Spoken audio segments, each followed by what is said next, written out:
আকাশে বিকট শব্দ, চারদিক কেঁপে উঠছে, আতঙ্কে ছুটছে মানুষ। এই দৃশ্য জেরুজালেম আর তেল আবিবের। কারণ একযোগে দুটি ব্যালিস্টিক মিসাইল ছুঁড়েছে হুথি বিদ্রোহীরা। লক্ষ্য ছিল ইসরায়েলের বেন গুরিয়ন বিমানবন্দর ও তেল আবিবের সামরিক অঞ্চল। তবে আইডিএফ এর দাবি, আয়রন ডোম সিস্টেম মিসাইলগুলোকে ইসরায়েলি সীমান্তে পৌঁছানোর আগেই ধ্বংস করে দেয়। কোনো ক্ষয়ক্ষতি বা হতাহতের খবর পাওয়া যায়নি, কিন্তু সতর্কতা সাইরেন বেজে উঠেছে পুরো জেরুজালেম, তেল আবিব ও পশ্চিম তীরের একাধিক স্থানে। ইয়েমেনের হুথি বাহিনীর মুখপাত্র ইয়াহিয়া সারি হুঁশিয়ারি দিয়ে বলেছেন, এটা তো কেবল শুরু, অর্থাৎ ভবিষ্যতে তাদের আরো বড় ধরনের পরিকল্পনা রয়েছে। তারা দাবি করছে, শুধু ইসরায়েল নয়, মার্কিন যুদ্ধজাহাজ ইউএসএস ট্রুম্যানকেও তারা রকেট ও ড্রোন দিয়ে হামলা চালিয়েছে।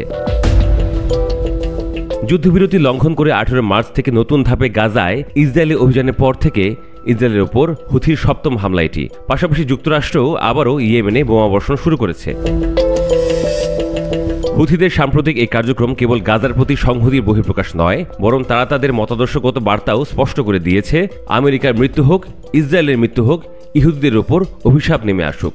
এমন এক সময়ে এই উত্তেজনা বাড়ছে যখন হামাসের স্বাস্থ্য মন্ত্রণালয়ের তথ্য মতে গাজায় চলমান সংঘাতে প্রাণহানি ছাড়িয়ে গেছে 50,000।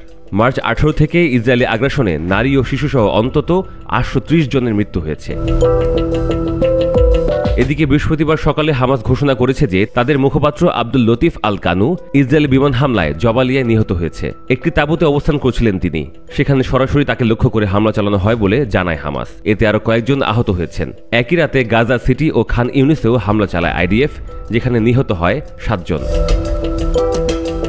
এই মাসের শুরুতে ইসরায়েল হত্যা করেছে হামাসের রাজনৈতিক দপ্তরের সদস্য ইসমাইল বারহুম ও সালাহ আর বারদাউইলকে।